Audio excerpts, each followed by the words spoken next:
Oke, halo. Ketemu lagi dalam Ide Ruby, Ide RP, Ide Ruby Prasetyo.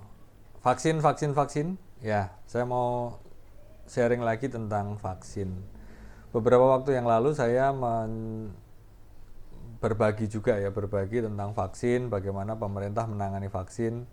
Karena bagi saya pemerintah itu belum serius waktu itu menangani vaksin. Jadi kayak dimanfaatkan pihak-pihak yang dalam tanda kutip tidak bertanggung jawab gitu, partai atau tokoh partai apa istilahnya, ketua partai gitu, malah menawarkan gitu, terus kemudian vaksinnya di kantor partai itu gitu ya. Buat saya kan itu nggak pas lah ya, harusnya nih yang punya kerja pemerintah, tapi kayak direcoki sama partai-partai itu. Jadi rasanya itu yang membuat selanjutnya vaksin dikerjakan oleh TNI atau Polri, jadi tidak ke parpol. Karena kalau misalnya itu dilakukan oleh pemerintah daerah, kesempatan untuk melakukan pemelencengan pelaksanaan vaksin itu sangat besar. Potensinya besar, kemungkinannya besar. Ya, vaksin akhirnya menurut saya sih ya mendapatkan tanggapan yang positif aja dari masyarakat, walaupun banyak sekali eh, informasi yang beredar entah kebenarannya.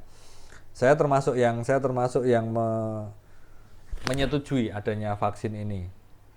Nah, entah itu ada yang menganggap ada konspirasi lah, terus pandemi ini adalah satu konspirasi dan seterusnya. Menurut saya yang perlu dicari adalah jalan keluar terbaik.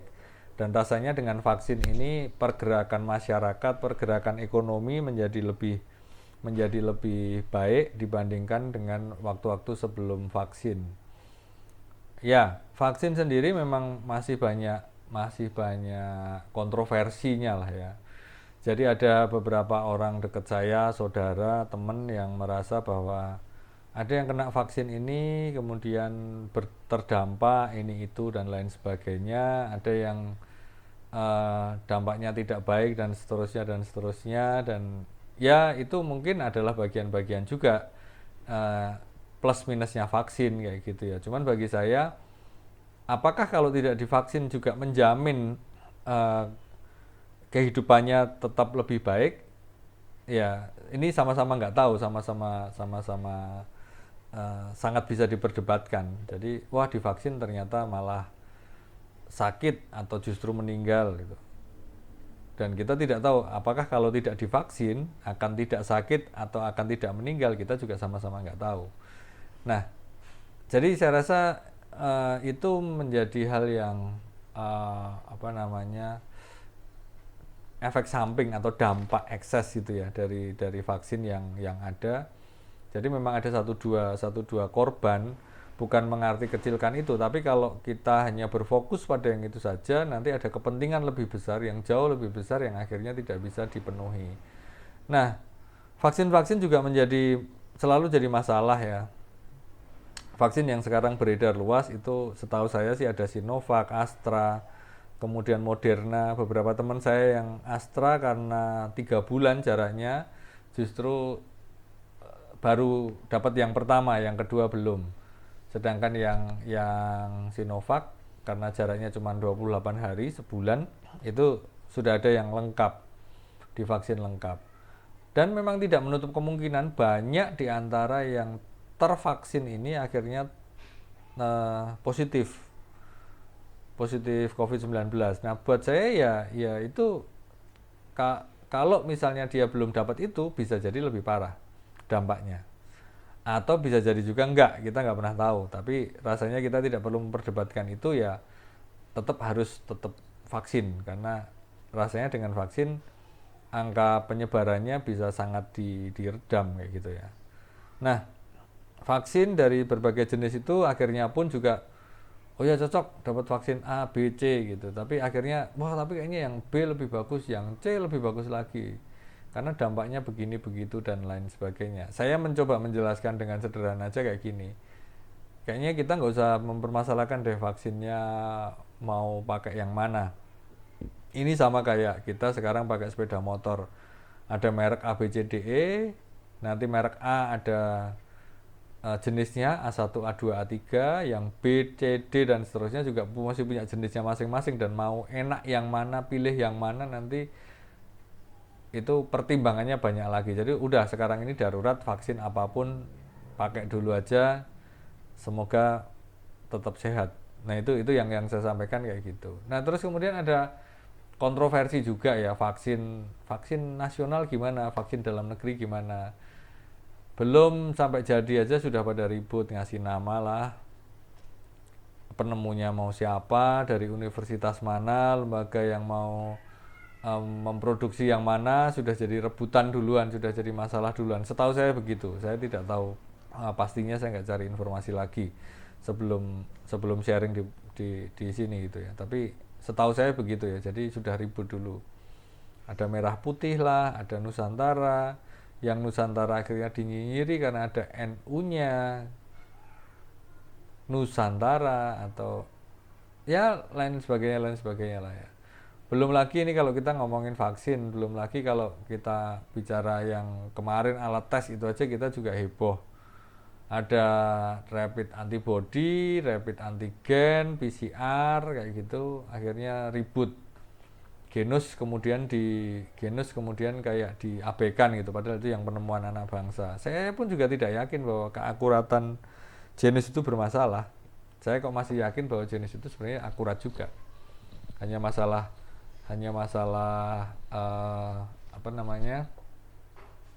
orang tidak percaya buatan dalam negeri saja, jadi genus malah justru tidak berkembang. Ya, saya melenceng sedikit untuk yang misalnya genus gitu ya. Genus atau genus G, karena itu Gajah Mada katanya. Genus itu misalnya di genus positif, terakhirnya oh ya coba aja di rapid, di rapid negatif, yaudah berarti yang dipakai yang rapidnya. Karena menurut saya bukan masalah presisinya, tapi masalah pengen negatifnya aja itu. Jadi mana yang negatif yang dipakai. Misalnya waktu itu di swab, bisa jadi juga swabnya positif karena false-nya itu banyak banget, dan justru karena genus ini false positif, akan lebih dianggap positif daripada dianggap negatif, makanya malah jadi nggak laku kayak gitu ya. Yaudahlah, itu yang tadi alat tes. Sekarang kembali ke vaksin. Nah, vaksin ini rasanya memang perlu dipertahankan, perlu diselesaikan kayak gitu. Belum tahu nanti kalau misalnya yang setelah vaksin Sinovac 2 kali 6 bulan harus ada boosternya lagi atau apa, itu saya juga nggak tahu. Tapi menurut saya ya sudahlah, ini pokoknya dijalani dulu saja. Nah, ada beberapa informasi yang ini ada vaksin di sini masih sisa, ini ada vaksin di sini masih sisa, silahkan datang. Ini kok peminatnya tidak banyak. Nah, saya merasa ini gimana ya, dulu sulit mencari vaksin sampai karena kondisi itu dengan sangat terpaksa. Waktu itu saya pernah mengumpulkan KTP istri saya itu di Koramil sama di Polsek gitu ya, demi mendapatkan vaksin. Dan waktu itu sama sekali tidak ada jaminan bahwa itu akan dipanggil. Ya udah dikumpulin di sini aja, tulis nomor telepon di situ, siapa tahu nanti ada antrian. Dan faktanya sampai hari ini tidak ada telepon, tidak ada kabar gitu ya. Tapi istri saya sudah dapat lewat jalur lain. Secara strukturnya itu ikut di kepolisian ya gitu. Nah, jadi sekarang rasanya ini sudah pada sadar, sudah pada vaksin, cuman memang saya perlu menggarisbawahi bahwa masih perlu diatur lagi, ditata lagi nih gimana nih pengaturannya.